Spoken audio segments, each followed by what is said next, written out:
Olá, tudo bem com você? Eu espero que sim. Hoje é dia 20 de janeiro e nós iremos ler e meditar nas palavras do Evangelho de Mateus, no capítulo 19. E você é o nosso convidado. O capítulo 19 do Evangelho de Mateus, ele traz basicamente duas temáticas muito importantes para a nossa vida e são duas temáticas também um pouco espinhosas para muita gente, um pouco polêmicas, mas eu peço a Deus que nos dê graça nesse momento, que Deus ministre ao meu e ao seu coração e que nós possamos nesse momento buscar a verdade de Deus que está revelada nas Escrituras Sagradas. No capítulo 19, versículo 1, Jesus Cristo fala rapidamente aqui, usando a vida de Mateus, o evangelista Mateus, para falar que Jesus cura. É uma parte aqui muito rápida de 2 versículos que introduz essa parte aqui que fala de casamento e divórcio. Talvez Deus está dizendo aqui, se você está divorciado, se você se divorciou, se separou, Jesus tem cura para a tua vida, para os teus traumas, para as tuas mágoas. Diz assim: aconteceu que, concluindo Jesus estas palavras, deixou a Galileia e foi para o território da Judeia, da além do Jordão. Aqui Jesus já foi para a parte central de Jerusalém, já foi para a Judeia, e seguiram as multidões, e ele curou todas as multidões ali que o procuraram. Versículo 3 introduz aqui a questão do divórcio. Vieram a ele alguns fariseus e o experimentaram, os fariseus sempre insultando, sempre provando Jesus, sempre experimentando, perguntando. Olha a pergunta que os fariseus fizeram a Jesus. É lícito ao marido repudiar sua mulher por qualquer motivo?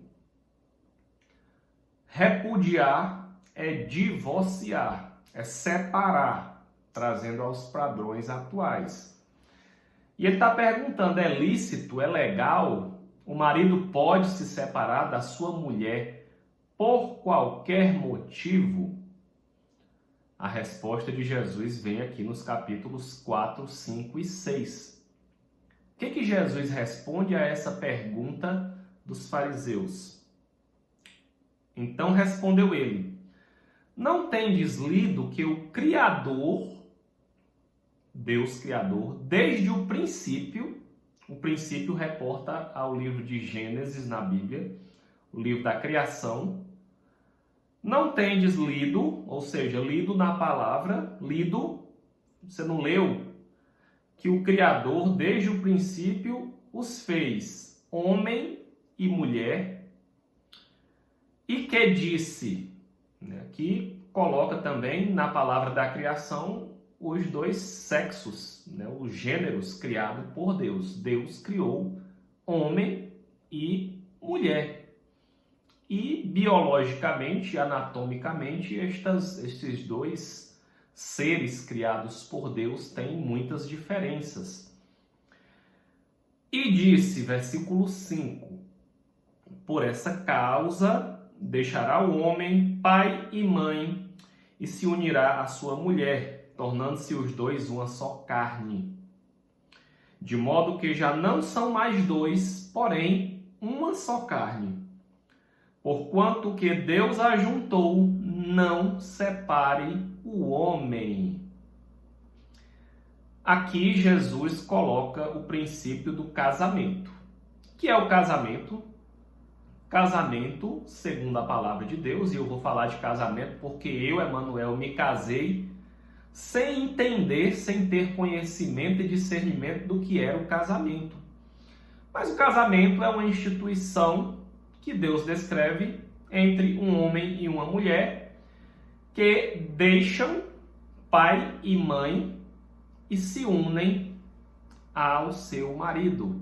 E os dois se juntam, se fundem, se unem, de modo que eram dois e agora se tornaram uma só carne.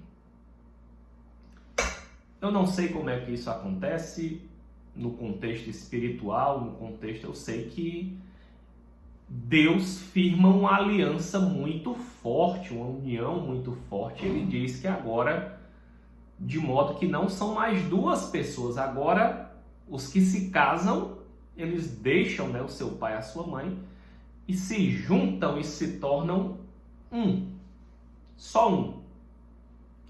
Então isso importa que se é um, não tem que esconder nada um do outro, não tem. Esse um agora, que são dois, mas se tornou um, vão construir a sua vida. Ao deixarem, e aqui deixa, né, pai e mãe. Então aquela representação no momento da igreja, na cerimônia de casamento, né, foi criada por Deus, na qual o pai, ou os pais, né, vão lá, o pai entrega a noiva ao marido, ao seu esposo. Ele está realmente dando ali para que eles se unam e formem uma só carne. E Deus abençoa essa união e diz aqui, portanto, o que Deus ajuntou, Deus é testemunha nos mais altos céus, não separe o homem. Ou seja, não separem o que eu juntei. Essa é a vontade de Deus. Como os fariseus estavam experimentando, tentando Jesus, eles continuaram insultando, eles continuaram provando. Versículo 7. Replicaram-lhe os fariseus: por que mandou então Moisés dar carta de divórcio e repudiar? Ou seja, por que Moisés mandou que o homem se divorciasse da sua mulher? Quando os fariseus estavam fazendo isso daqui, os fariseus, os judeus, né, aqueles a quem foi revelada a palavra do Antigo Testamento, quando ele fez essa pergunta, ele estava se referindo a uma palavra que está escrita no livro de Deuteronômio. Deuteronômio é o 5º livro da Bíblia no Antigo Testamento. E lá no capítulo 24 de Deuteronômio diz assim: se um homem tomar uma mulher e se casar com ela, e se ela não for agradável aos seus olhos, por ter ele achado coisa indecente nela, ele deve lhe lavrar um termo de divórcio. Então aqui no Antigo Testamento, no livro de Deuteronômio, diz a palavra que o homem que encontrou alguma coisa indecente na sua esposa ao se casar, ele poderia lavrar uma carta de divórcio, entregava para ela e dizia: olha, eu estou me separando de ti, segue a tua vida que eu vou seguir a minha. Jesus disse aqui, olha, o que Deus uniu, não separe o homem. Aí os fariseus replicam: mas como? Se o que Deus uniu não separe o homem, por que Moisés mandou dar a carta de divórcio? Aí Jesus responde novamente. Por que teve que dar a carta de divórcio? Versículo 8, por causa da dureza do vosso coração, é que Moisés vos permitiu, foi permitido, repudiar vossa mulher. Entretanto, não foi assim desde o princípio. Deuteronômio é o 5º livro da Bíblia. Se você voltar lá para o primeiro, que é Gênesis, lá para o princípio, Jesus está dizendo, olha, isso daí foi por causa da dureza do coração do homem. O homem com coração duro não quis se arrepender dos seus pecados, não quis se arrepender dos seus erros, foi em frente, endurecido, com raiva, numa situação, numa discussão com a esposa ou em alguma coisa que ele encontrou que não gostou, e né, por causa dessa dureza, foi permitido dar carta de divórcio. O divórcio, ele é uma solução ali que vai acabar com uma confusão dentro do casamento. Se marido e mulher não estão se entendendo, estão brigando, às vezes chegam até a agressão física, agressão com palavras, que também machuca muito. Se está numa situação insustentável, é uma medida pacificadora que os dois se separem. Por quê? Porque os dois estão com o coração endurecido, estão brigando muito, podem chegar até a se matar. Tem gente que se mata, existe homicídio no âmbito do casamento. Por quê? Porque o coração está endurecido, está longe de Deus. É melhor, é permitido o divórcio, a separação nesses casos. Para quê? Para não se matarem. Para repensarem nos seus atos, para repensar no companheiro, na companheira que tem, para sentir falta, saudade, para essas coisas aí, né? Então, foi permitido o divórcio. Só que no versículo 9, Jesus diz: eu, porém, vos digo. Quando Jesus diz, eu, porém, vos digo, ele retoma uma construção que ele fez lá no capítulo 5 de Mateus. Se você não assistiu, volta lá para o capítulo 5, que Jesus, ele diz que ele não veio para revogar a lei, ele veio para cumprir a lei. E ele dá mais seriedade à lei de Deus. Lá nessa parte aqui de Mateus, ele vem dizendo do homicídio, que o homicídio era você matar uma pessoa, tirar a vida, mas agora, ele sempre vem dizendo, eu, porém, vos digo que você pode matar com palavras. Do adultério, o adultério era só você ir trair, consumar o ato, mas eis que eu, porém, vos digo, adultério é só você olhar com intenção, no seu coração você já adulterou, e por aí vai. E aqui Jesus vai na mesma construção, elevando o nível da graça para que nós entreguemos o nosso coração a Ele. Era permitido repudiar a esposa. Versículo 9. Eu, porém, vos digo. Aí Jesus aumenta aqui a graça de Deus sobre as nossas vidas e diz: eu, porém, vos digo, quem repudiar a sua mulher, não sendo por causa de relações sexuais ilícitas, e casar com outra, comete adultério. E o que se casar com a repudiada, comete adultério. Você deixou pai e mãe, casou com seu marido, separou do seu marido e foi se casar com outra pessoa. Jesus Cristo está dizendo que isso é adultério. Então, casamento para Deus, ele é um. Casamento para Jesus Cristo é um. Ah, mas tem uma cláusula de exceção aqui, olha, ele diz aqui: quem repudiar a sua mulher, não sendo por causa de relações sexuais ilícitas, e casar com outra, comete adultério. Ou seja, não sendo por relações sexuais ilícitas. Mas se for por relações sexuais ilícitas, aí tá ok. A grande pergunta é o que é essa relação sexual ilícita? A maioria das pessoas no universo da sociedade hoje acredita que essa relação sexual ilícita é o adultério.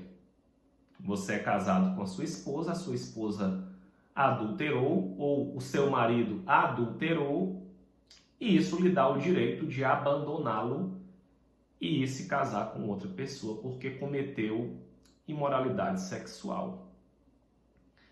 Só que tem um probleminha nessa interpretação, porque aqui os fariseus e Jesus estavam retomando a lei de Deus de Gênesis e de Deuteronômio.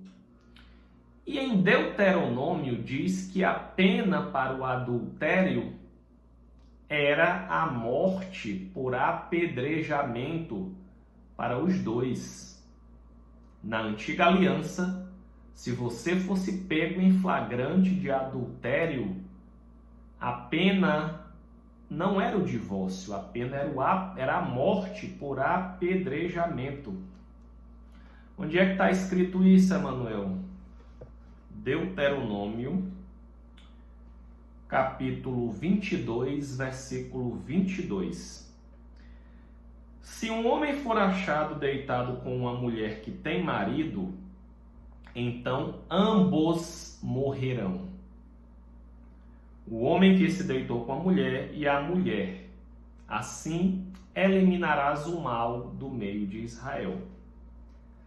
Então, qual era a pena para o adultério? Morte por apedrejamento. Logo, eu, Emanuel, pela Bíblia que eu leio, eu acredito que aqui essa cláusula de exceção de imoralidade sexual não é o divórcio. Porque a pena nos tempos de Jesus, inclusive, que Jesus ainda viveu na antiga aliança, a pena para o adultério era a morte por apedrejamento. Inclusive, nos próprios evangelhos, descreve uma mulher que adulterou e foi pega em flagrante adultério e foi conduzida até Jesus. E Jesus disse, e queriam apedrejá-la. Então, como é que Jesus ia dizer aqui? Não, então essas relações sexuais ilícitas, né, que a condição que Jesus autoriza o divórcio, eu não vejo aqui esse embasamento que é o adultério. O que o contexto indica mais aqui é como se fosse no período do noivado ainda, trazendo para os padrões atuais, né, acontecer alguma coisa antes de você casar, e antes de você casar você encontrou alguma coisa, viu que não ia dar certo, houve alguma atitude de imoralidade sexual antes do casamento, né, que seria o correspondente ao nosso noivado de hoje, né? Isso seria essa cláusula de exceção, a meu ver, né? Essa minha interpretação, ela também está em acordo lá com o que diz aqui em 1 Coríntios capítulo 7, que também fala sobre o casamento. Lá em 1 Coríntios capítulo 7, ele fala aqui, 1 Coríntios 7, versículo 7, aliás, versículo 10. Ora, aos casados ordeno, não eu, mas o Senhor ordena que a mulher não se separe do marido. Versículo 11. Se, porém, ela vier a separar-se, que não se case, ou que se reconcilie com seu marido, e que o marido não se aparte da sua mulher. Posso me separar? Pode, não é essa a vontade de Deus, mas pela dureza do coração humano, pode separar. Posso me casar de novo? A Bíblia, há um versículo bíblico que diz assim, se separe e se case de novo? Não há. Não tem esse versículo, ele não existe. Simplesmente ele não existe. E eu já fui muito confrontado com essa palavra, e foi essa palavra que me fez repensar muito a minha vida no momento em que eu estive divorciado da minha esposa. Me trouxe muita reflexão, porque as próprias pessoas, muitas já haviam me aconselhado a casar novamente. Só que eu comecei a ler a Bíblia. E quando eu comecei a ler a Bíblia, eu fui pesquisar na Bíblia aonde estava escrito que eu estava autorizado a me casar novamente. E eu não achei esse versículo bíblico. Mas eu achei esses dois aqui. Versículo 11. Se, porém, vier a separar-se, que não se case. Eu não achei um versículo dizendo que eu deveria me separar e me casar. Mas eu achei um que diz que se eu me separar, não se case. É isso que diz a Bíblia. É isso que diz a palavra de Deus. E ainda em 1 Coríntios capítulo 7, versículo 39, diz assim a palavra de Deus: a mulher está ligada enquanto vive o marido. Contudo, se falecer o marido morreu, fica livre para casar com quem quiser. Pronto. Então aqui tem a cláusula aqui que diz quando é que a pessoa fica livre para se casar com quem ela quiser. Quando é que eu fico livre para me casar com quem eu quiser? Segundo a palavra de Deus. Quando a outra parte morre. Quando você se torna viúvo ou viúva. Aí, verdadeiramente, a Bíblia nos autoriza a nos casarmos, né? Então aqui Jesus dá essa palavra que o casamento é único, que não separe o homem aquilo que Deus uniu, que quem se casar, né, se você se separa e se casa de novo, você está em adultério, é isso que Jesus disse. E essa palavra nos dias de hoje, ela acaba confrontando muita gente. Ela acaba confrontando, né, muitas pessoas que tomaram atitudes diferentes do que diz a palavra de Deus. Se você tomou essa decisão, Manuel, o que vai acontecer comigo, né? Eu não sou o juiz da vida de ninguém aqui, né? Não sou juiz, não estou aqui para julgar ninguém. Eu estou apenas pregando a palavra de Deus. Né? Mas são decisões importantes que devem ser tomadas com a ajuda da liderança espiritual, né? Da sua igreja, do seu padre, do seu pastor, enfim, sobre os caminhos de Deus, né? Para a sua vida, de acordo com a sua história, enfim, tudo isso tem que ser analisado com muita calma e com muita cautela. Se você está separado atualmente, se você que me escuta está divorciado, marido ou esposa, e ainda não casou novamente, a palavra aqui é calma, cautela, paciência, buscar a Deus, buscar a direção de Deus para a sua vida. Quando Jesus falou dessa palavra e falou tudo isso sobre o casamento, qual foi a reação que os discípulos tiveram? Olha como foi que os discípulos reagiram diante dessa palavra de Jesus. Versículo 10. Disseram-lhe os discípulos: se essa é a condição do homem relativa à sua mulher, não convém se casar. Os discípulos disseram: se é para ser assim, se eu nunca posso me separar, não é nem bom, eu não vou nem me casar. Não convém se casar. Jesus, porém, lhes respondeu: nem todos são aptos para receber este conceito, mas apenas aqueles a quem é dado. Que conceito? Conceito de não se casar. Versículo 12, porque há eunucos de nascença. O que é um eunuco? A pessoa que é castrada, que tem o seu órgão genital cortado, arrancado. Jesus diz aqui, olha, não é todo mundo que fica sem se casar, mas há eunucos de nascença, há outros a quem os homens se fizeram eunucos por causa do reino dos céus. Quem é apto para o admitir, o admita. Né? Jesus coloca aqui que algumas pessoas são aptos a não reproduzir, a não procriar, a não casar. Né? Tem pessoas que vivem muito bem sem uma vida sexual, sem ter relação sexual, não sentem falta disso, né? Do ato sexual em si, de relação sexual. Lá em 1 Coríntios 7 também, o apóstolo Paulo diz que isso é um dom de Deus dado a algumas pessoas.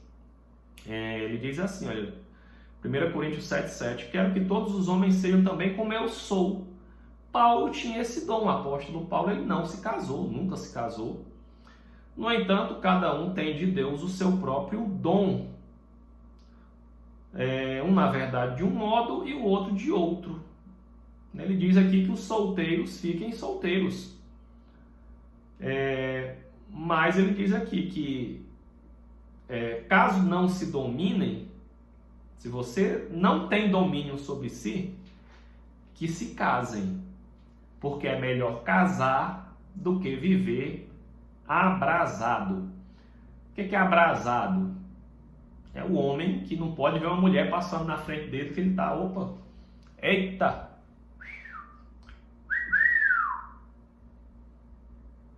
Tá ali com os olhos, tá abrasada. A mulher que não pode ver um homem, tá abrasada. Paulo diz, é melhor que tu te case do que viver abrasado. Agora, se você recebeu esse dom de Deus, ele fala aqui eunuco, né? Tanto em relação ao eunuco que foi castrado, como em relação ao eunuco por não fazer uso dos seus órgãos íntimos, né? Genitais, para a prática sexual. Então, os discípulos acharam pesados. É melhor não casar desse jeito. Mas no final das contas, gente, o que Deus quer, o que Jesus quer de nós, é o nosso coração. É que nós tenhamos o coração voltado a Ele. É que nós tenhamos o coração voltado à obediência da palavra de Deus.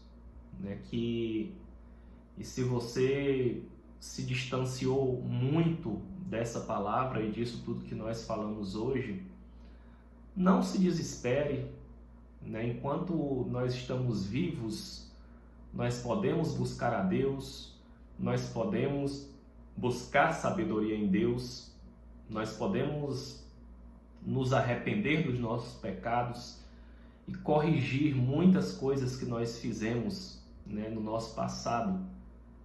Eu me converti aos 33 anos de idade. Eu passei 33 anos da minha vida longe dos caminhos de Deus.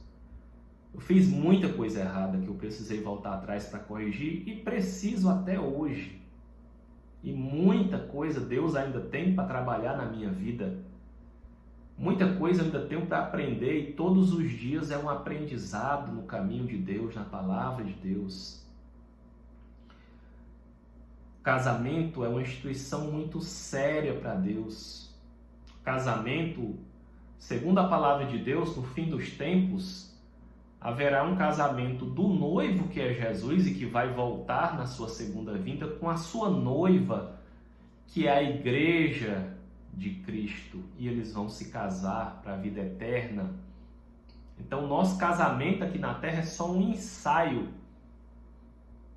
Hoje existe um plano maligno, diabólico, de ataque às famílias, de ataque aos casamentos, para fazer com que as pessoas se separem, se divorciem.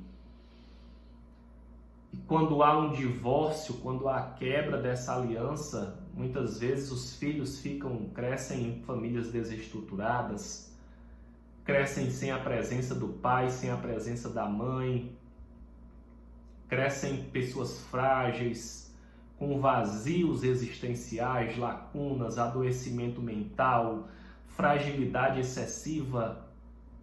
E essas pessoas hipersensíveis também crescem, se casam e muitas vezes acabam reproduzindo os mesmos erros dos pais. Mas em Deus, todas essas cadeias de maldição, elas podem ser quebradas. Deus é poderoso para fazer infinitamente mais em nossas vidas, se nós tão somente o buscarmos. Então eu vou parar por aqui. Esse é outro capítulo que nós vamos quebrar aqui, o capítulo 29. E no próximo vídeo amanhã a gente fala sobre a segunda parte aqui do capítulo 29, porque já ficou muito grande.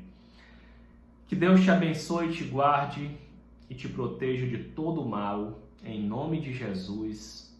Deus te guarde e te proteja, que Deus acampe os santos anjos de Deus em redor de ti e te dê a paz na tua vida, a paz que excede todo entendimento. Em nome de Jesus. Um abraço.